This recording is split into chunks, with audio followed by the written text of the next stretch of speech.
This time I call the meeting of the Lincoln County Board of Education order on Tuesday, June the 6th, and it's now 7 p.m. in the county office. It's my pleasure to ask Mr. Dana Snyder to lead us in the pledge. I pledge allegiance to the flag of the United States of America and to the republic for which it stands, one nation, under God, indivisible, with liberty and justice for all. Thank you, Mr. Snyder. Take it we have no public comments. Okay. With that, I'd like to read a statement here for the transparency of everything that we do, and so the public in Lincoln County can know.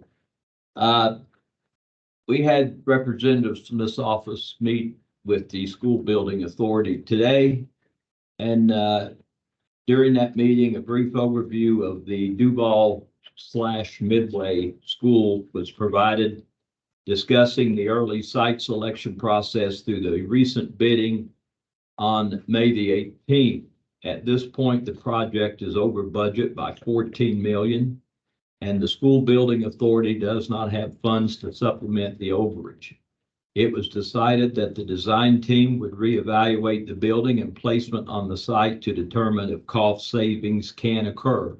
The design team will need time to review and calculate potential cost savings without reducing the building's program square footage.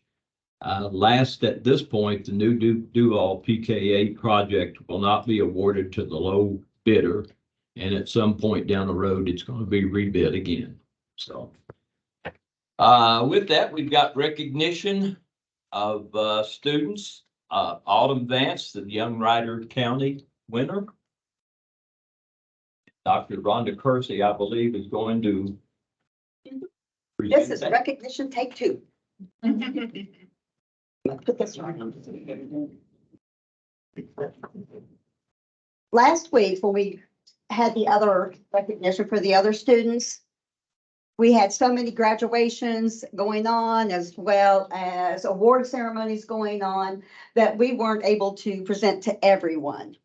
So these two young students are part of our Young Riders and Golden Horseshoe winners. So I would like to see Autumn Vance.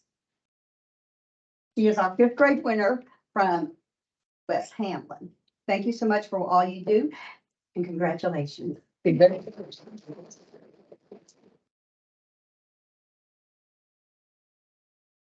Autumn, would you like to say something? Now that's what you call a deer in the headlight look. Congratulations. Our next award goes to Clay Smith for winning on one of our winners is the Golden Horseshoe. He's an 8th grader from Hamlin. And I've known this kid since he was in kindergarten. And now look at him. He's grown up so much. So thank you so very much. And congratulations. I look forward to seeing you.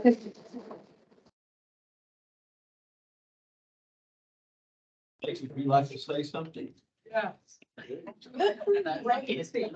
Thank you. Thank you very much.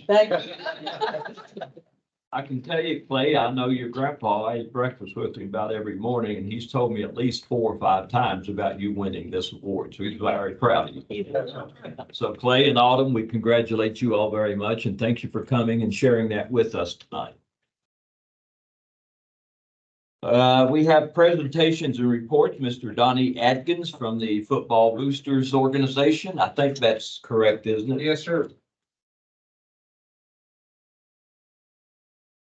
I think everybody here knows me except for Sheila and Angie. And we don't play football. Well, you know my wife though, so I'm sorry. I know the boss of the show. How you going, Joe? You okay, sir? You're not even one. Thank you. There you go. Thanks, sir.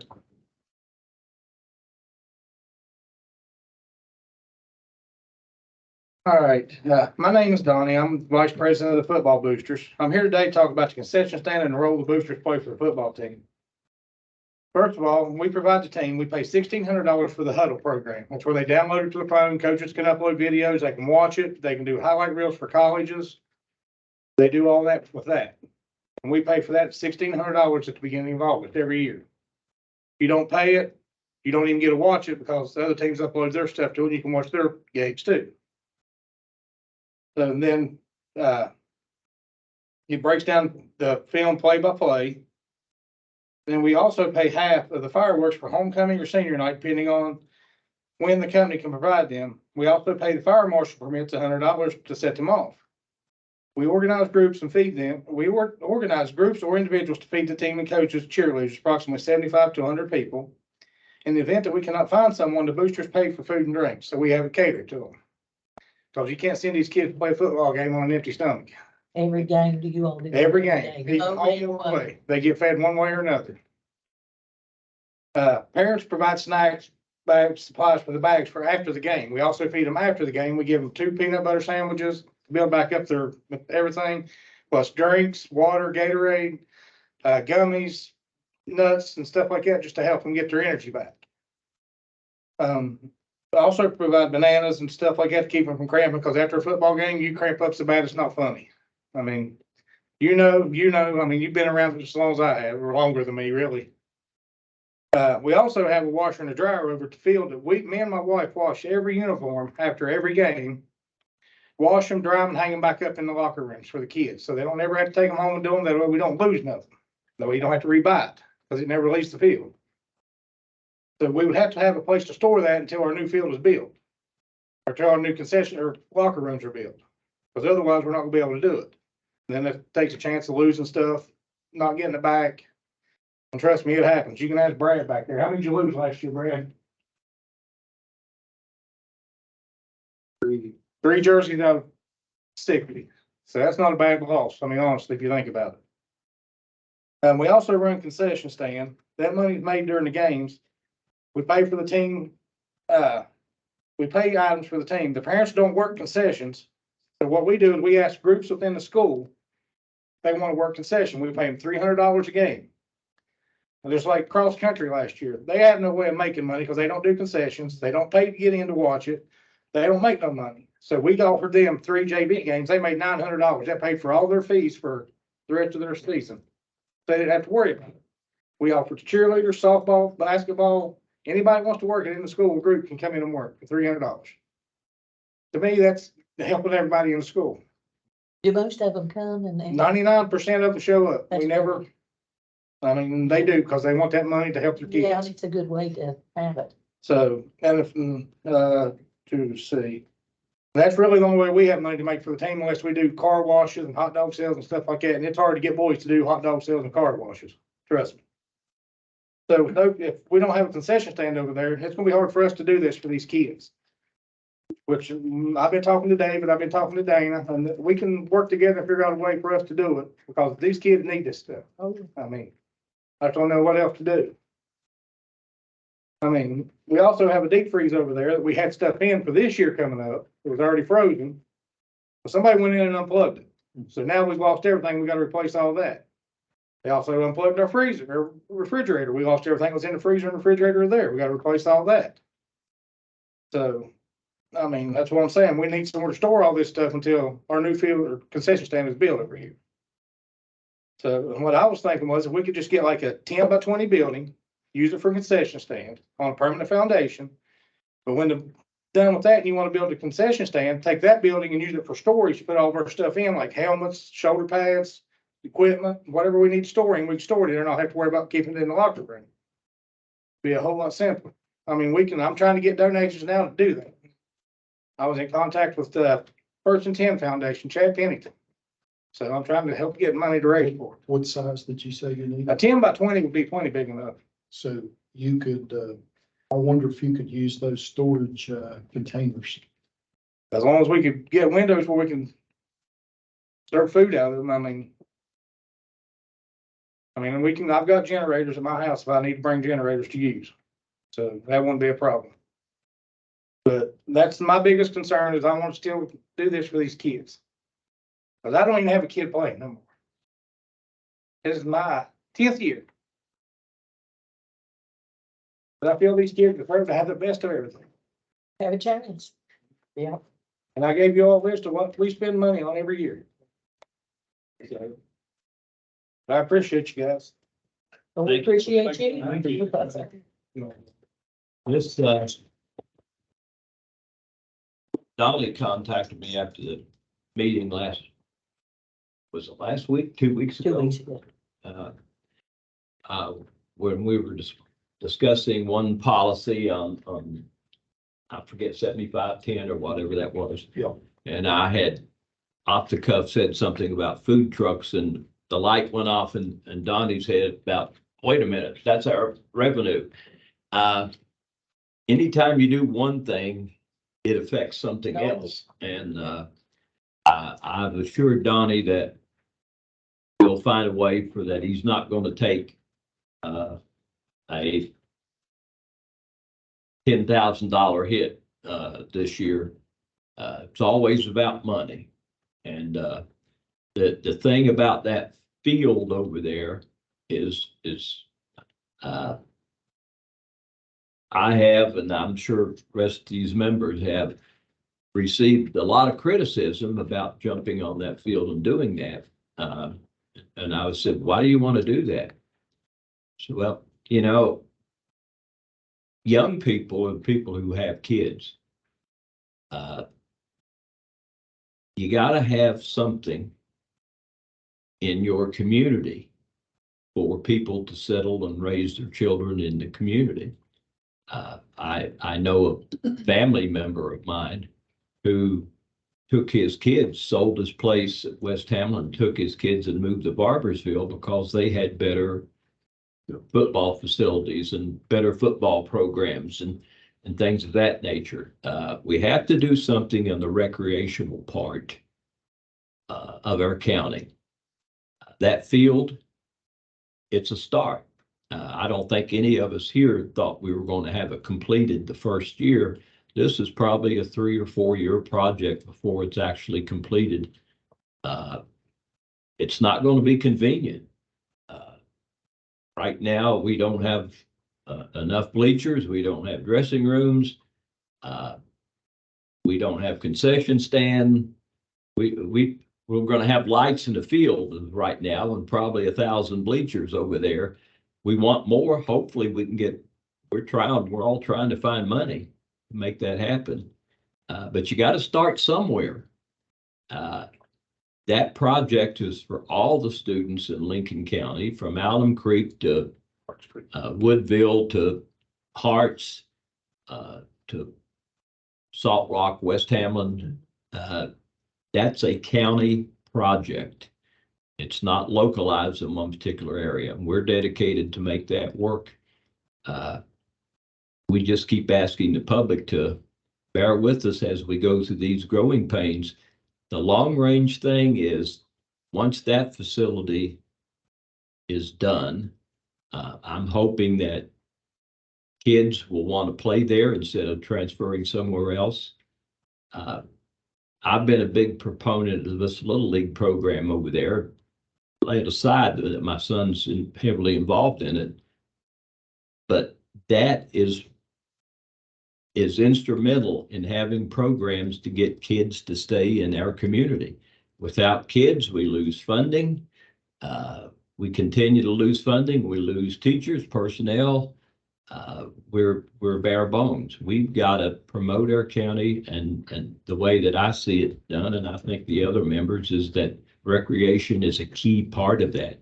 You can have the best school system academic wise in the country, but it will lose when it comes to athletics. People will transfer their kids for athletic opportunities. So bear with us. You're not going to take a hit. We're going to do something for you. We haven't figured it out. Mr. Lucas is spearheading this project. He's I've learned that he can kind of pull a rabbit out of the hat when he wants to. So we're going to get it done. Just bear with us. I know as I'm talking, I just remembered that you need a range hood over there in your concession stand. Yep. Forgot all about I that. got it too. So One thing affects another. We have the hood, we just need the suppression system. That's all we actually need is the suppression system. There's an estimate in those papers that we gave you from Yeah, since we on- fired. On the last sheet. Yeah. Last week. All right. Thank you. Mr. Bradley Likens.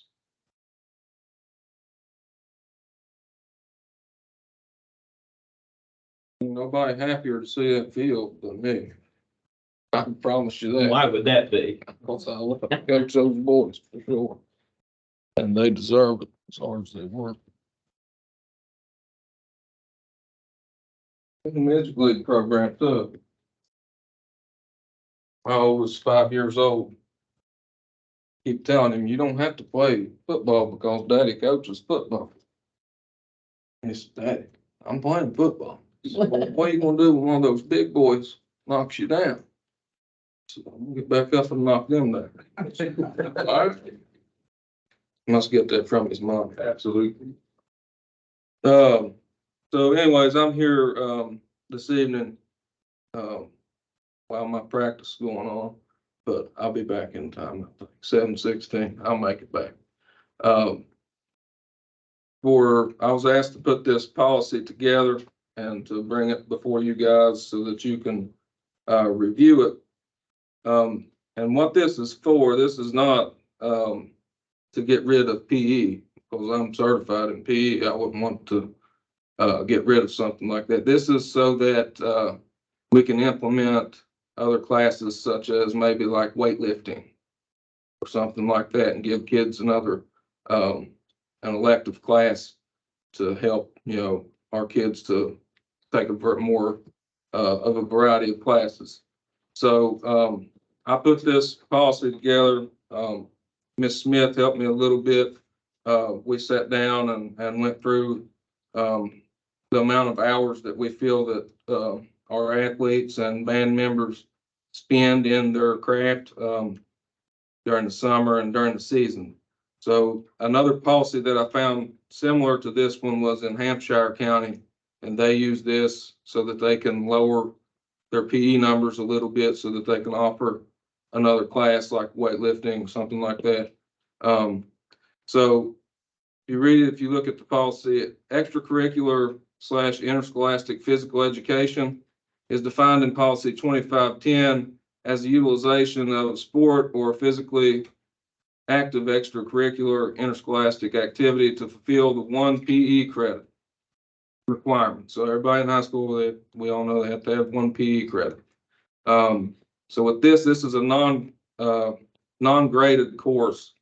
Basically, if they play a sport or they're in the band, they'll get their non-graded physical education credit based on the verification forms that their coaches come through with. So their coaches are responsible for turning in their verification forms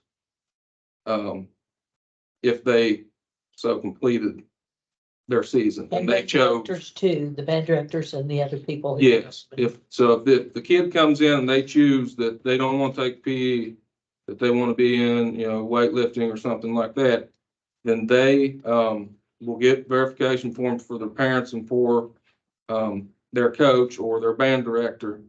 And they will complete those forms saying they successfully completed this season. So they need 2 seasons. So 1 season is equal to half a credit. So if a kid plays football in the fall and then they play basketball in the winter, their PE credit's going to be fulfilled. They won't have to take PE. So that they're able to take an elective now, like a weightlifting course.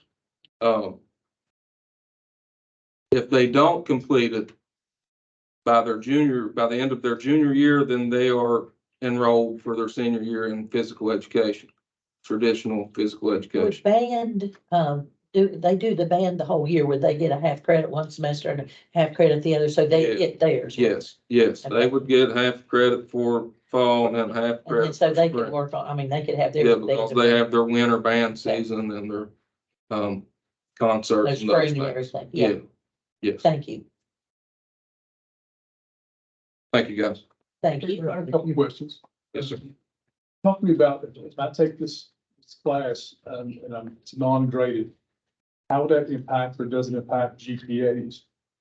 It would not. So I make 6 classes, then I'll just divide that by 6 instead of by 7. I make just a class. Yes, Yes, Okay. yes. so that last. They have the elective, like if weightlifting is the elective that we put in place here, Right. then they would get their grade for weightlifting. And that would, How many PE classes you guys teach this year?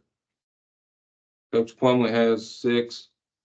I don't have any, So you but have his six. 6 are Packed. very high number. Yeah, they're packed. It's like my- 6 PE classes. We had 6 PE, 6 and 6 health, Wow, wow, wow. 6 PE and 6 health. Yeah. His requirements for high school still 1 credit in PE for, 1 credit PE, 1 So credit doing health. Lifetime Fitness, so, No, we had no physical how'd you guys elective do like that? that. How did you do it? Practice class. How many kids How were many there? large classes Was there did you have in 45, each 50 kids in the class? I probably averaged low 30s probably. For health? Yeah, for What health. about the PE classes? PE, he probably was similar, Okay. low to mid 30s, sometimes upper 30s. He probably averaged mid 30s, I would say. I'm just guessing. I don't have his numbers, but I know my numbers. are Probably low 30s average. Well, I think if there was 250 ninth graders and you only taught 6 classes, do Mhm. the math, Yeah. it'd be packed with. Yeah. 40 kids per. Yeah. Every ninth grader has to take. it. Yeah. Yeah, we gotta do something. Yeah. This gives us, you know, That one. another option. Awesome. Anybody else have? Sorry. Are you envisioning this weightlifting class to be during instructional day Yes, or sir. in the evenings? And during the day. Yes, sir. Okay, so we're talking 2 things here. We're talking a weightlifting class be done during the day to be counted as PE credit. Yes, sir. Well, it wouldn't count as a PE credit. It would count as just an elective course. The PE credit would be, Things may have changed, but when I was principal, we gave credit for weightlifting. We had that program provided that it was open to all students, that football players, basketball players, and kids that weren't playing had access to that. We gave PE credit for that. In addition to, We were allowed to do that Yeah. in those days. It may have changed, but that's one part. And you're also proposing that if a kid plays a sport, that sport will count in half- season sport as half credit for Yes, sir. his PE credit. yes, sir. So we're talking 2 different things here. Right. This policy is to help to lower the numbers in our, classes. Sure, I PE class. understand that, yeah. So if the baseball player, and it makes all the sense in the world, your track people, football people, well, they're Whatever. getting plenty of exercise. Whatever their sport That is. makes all the sense in the world. I'm not sure that there's a policy anywhere at the state level regarding that. We can 25-10. take a look at that. And 25-10. 25-10. Determine that looks like 25, 25-10. I don't think it addresses, It tells you what classes can and can't be taught and when they can't taught. okay.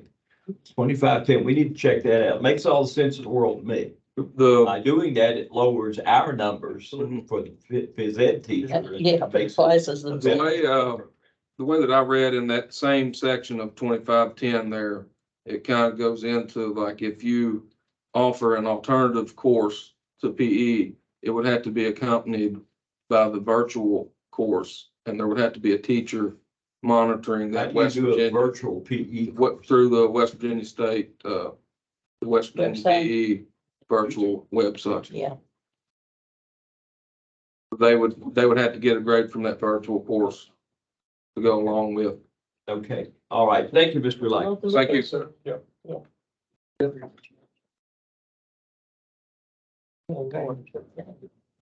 it absolutely is. Okay, item number 5. Approved minutes of the May 19th special session and the May 30th regular meeting. Do I have a motion and a second? I'll make that motion. Burns motions, Second. Snyder seconds. All in favor, say aye. Aye. Any opposed? No, and I should say Mr. Wilson's on the line here. Okay. I vote in favor. Okay. Uh, brings us to the administrative items. We've got several here from Mountain State. Might want to mute your phone there, Jeremy. We have several administrative items, a lot of them from Mountain State. On May the 2nd, we postponed these items until this meeting to give our administration an opportunity to think about and look about where the future funding was going to be coming from for these things. I still haven't had an answer satisfactory when just Title I and Step 7 or whatever funds will fund them next year isn't a good enough answer for me. If you take money out of Title I next year and fund one of these positions, you're cutting something in Title I that's presently there now. Right. So that's the complete picture. What are you going to cut? There's only so much pie. But we're going along with this. My main purpose of challenging this a month ago was to get people thinking about this, and that all these people in this scenario being hired on a yearly basis know that they're in a precarious position because of funding. Not to come down the pike next year and say, hey, you cut my job out. I'm saying it's in peril now. Mr. Barnett, the new superintendent, will be wrestling with us, no doubt, when he gets on board the 1st of July. As I have indicated, I think we need to spend these ESSER funds, these COVID funds, and put these people back to work for this coming year right now. So any other discussion on this? I'm in agreement with you, David. It looks like 10 of these folks or 10 of these jobs. And I think we really need to super emphasize this, is that 10 of these jobs next year will be the last year for those jobs. Unless an alternative funding source can come about. Yeah. And we know from a financial standpoint, next year, we're going to struggle. Yes, I mean, it's during personnel season, it's going to bleed red. I mean, it's going to be lots of things happening, guys. So I'm like you, I just want all the folks to realize one more time that next year will be the last year That we for can any use of these extra 10 money. positions that we use. Yes, sir. The special money that we had given in special categories that we were able to use this for, because line items for teachers and employees are going to eat up the regular budget, and this stuff's gonna be gone after next year. It'll be funded probably one more year. And this is a pocket full of money, folks, and it's a pocket full of jobs. And I don't want to be the one that doesn't tell you we need to look carefully at this. And because Lincoln County Schools can't fund it when this money's gone.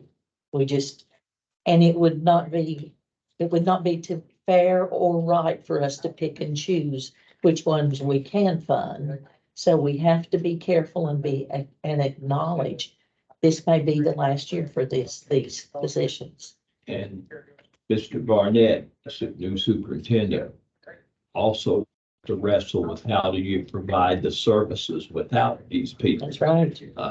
Lots of technology people involved here. I don't know how you do that after you've gotten used to it.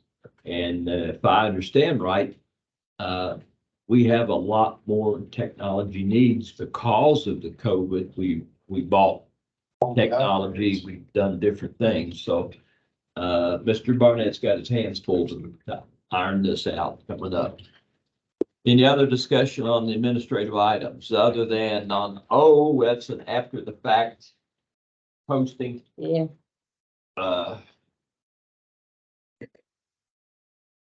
It's after the fact. I mean, if They went. we're not going to approve it, they're not going, but they've already gone. So we got to pay for it. So any other discussion? If not, I'll ask for a motion and a second to approve administrative items. So Snyder, Ms. Story, all those in favor say aye. Any opposed? None, unanimous. That takes us to the finance section. We've got two items on there. Any discussion? If not, I'll ask for a motion and a second to approve the finance items. I'll make that motion. Burns. Second. Wilson seconds. All in favor say aye. Aye. Any opposed? None. It's unanimous. Personnel section, Roman numeral 8. We have several items on there. Any discussion on those? I do have a request. I got an email from Ms. Bird this afternoon. And so there's a revision under, and I don't know if I need to wait to say this, so you entered into it, if I need to wait. But letter F, number 2, there's a correction. That should be Transportation Department Secretary 3.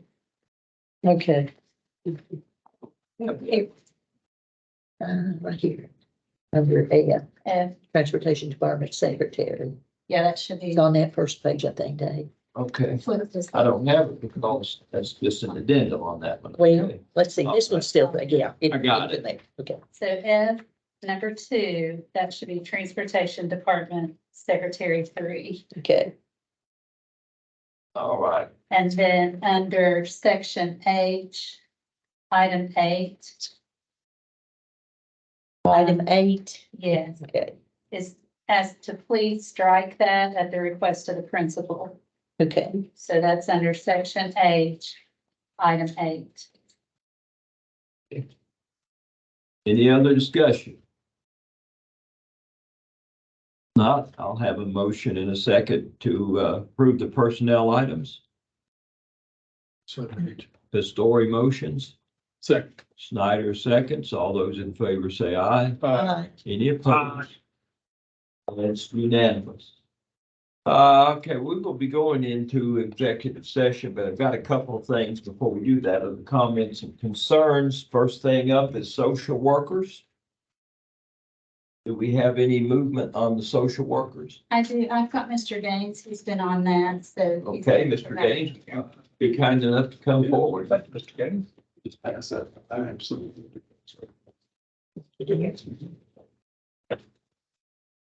Mr. Gaines has stepped up when I've been out, to help with a lot of things, and social workers one of those. So I So- appreciate it. Okay, I'm sorry. We have, right now, 3 options in play. The first one is the PATH program, the PATH Behavioral Healthcare Program. That's a multi-state, social and emotional program. Mr. Barnett is currently in communication with David, Nelson, the director of the PATH program. He'll provide an update next couple of weeks. I think we'll have a work session on Friday to discuss this. This will be funded by billing for services from CHIP and Medicaid. It's a 200-day contract, employed by the PATH program. It will not be employed by Lincoln County Schools. So social workers will be employed by the PATH program. The salary comes from the PATH program. There'll be an application process, and most likely the social workers who were placed on the RIF list will get first priority. This can be continued as long as both parties find the program and quality of the work acceptable. So if Lincoln County and the PATH program think it's doing a great job the first year, they'll continue to work it. How many slots for social workers? And do you know anything yet about how many? No, not at this time. Okay.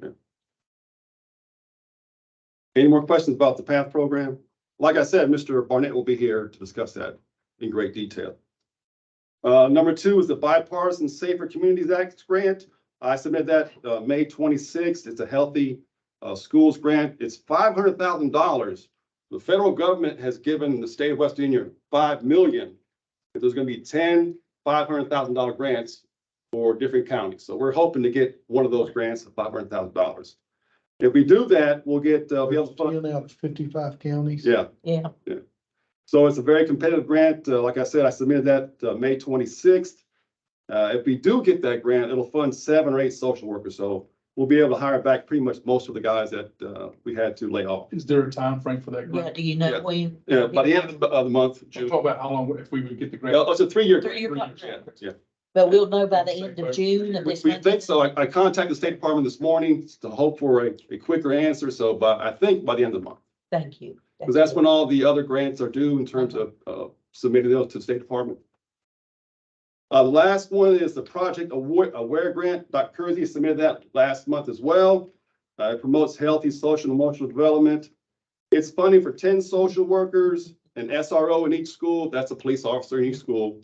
It's $1.8 million for each year for 5 years. And we'll have an expected decision by the end of June. So, We'll know about that too. yeah, so at the end of the month, we'll have a good idea of where we stand for next year. Well, let's pray. Yeah. And if we get both grants, what's the plan? We have a lot of social workers. And that's not a bad thing. No, it's not. Because in reality, for the bipartisan grant, it's written for social workers. I can't rewrite it or Right. spend it on something else. And the same for, I believe, Dr. Kersey, once the grant's submitted, you got to plan for the budget that you submitted. So we couldn't use that $500,000 for something else. Job, guys. Thank you. All right. A little good news goes a long way. Well, Thank you. let's, Look at that. Keep your fingers crossed. Yes, indeed. Some of those get funded. Oh, Lord, yes. Anybody have any other concerns? I've got one here. I'll ask you all to think back about my pet project, was to give parents an idea of what their child was going to be doing prior to them going into the preschool or first grade or second grade or third grade. And not only that, but when they got out of preschool, the parent would be given a packet to know what the kid got in the first grade or the second or the third. So they would have that packet during the summer to work. Miss Erling and her department came up with a little brochure, slick and pretty and nice, and it pretty much fit the bill on what we did, and that was given out to parents earlier in the year. I've checked around and I can't find that we gave anything out for kids and parents at the end of this year. So did we drop the ball on that? The packet. It was the objectives or learning goals for parents to work with What their you child. guys made, remember, so different, different. But it grades. was more or less to bring them up to date for the end of the year. I avoided a policy. I never asked the board to have a policy on that. I thought that's something that we could do internally and make that part of our instructional goal. But, you know,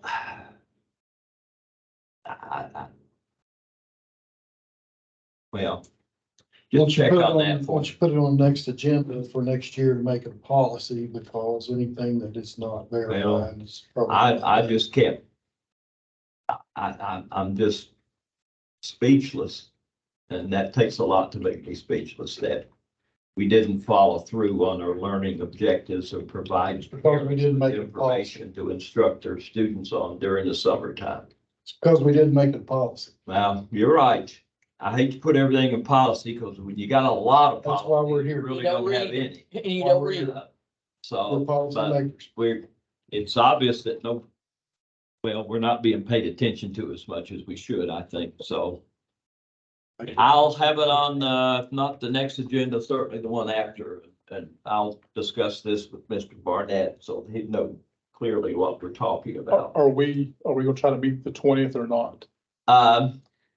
That's the West Virginia birthday. Robin, you have to help me out. We've talked about rescheduling all these days. Take us through, we're going to meet That's this Tuesday. Friday. That work session on the 9th. Yeah. Okay, we're That's this Friday. going to meet this Friday.